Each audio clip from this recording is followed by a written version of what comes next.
In a carefully framed public appearance, Russian President Vladimir Putin praised what he described as respect for the motherland, while awarding military personnel following the reported capture of the town of Seversk.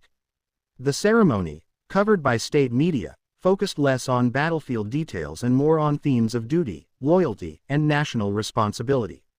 By highlighting these values, the Russian leadership appeared intent on reinforcing morale at home while presenting the event as a recognition of service rather than a celebration of conflict.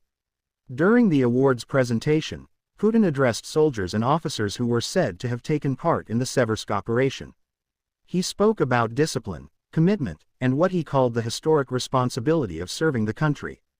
His remarks avoided inflammatory language and instead emphasized continuity with past generations, portraying the soldiers as heirs to a long tradition of military service.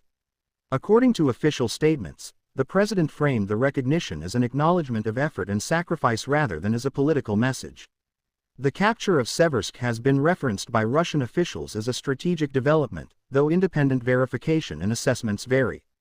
In this context, the award ceremony served a symbolic role. Rather than focusing on tactical outcomes or future plans, the event underscored unity and respect for state institutions.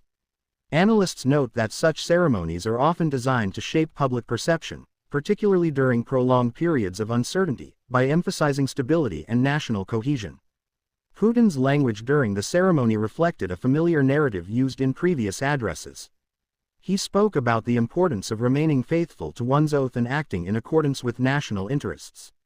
By using broad, values-based terminology, the speech avoided direct criticism of opponents or explicit references to ongoing hostilities.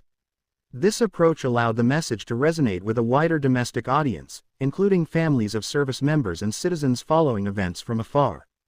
The soldiers receiving awards were presented as representatives of a collective effort rather than as individual heroes.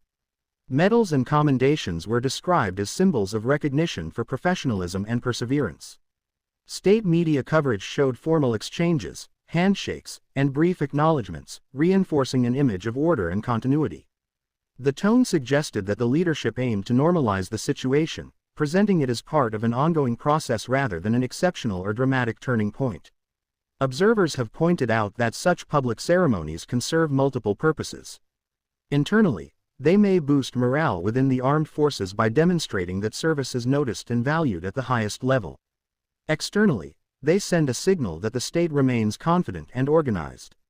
By focusing on respect for the motherland, the message appeals to shared cultural and historical references that have long been part of Russia's official discourse. At the same time, the absence of detail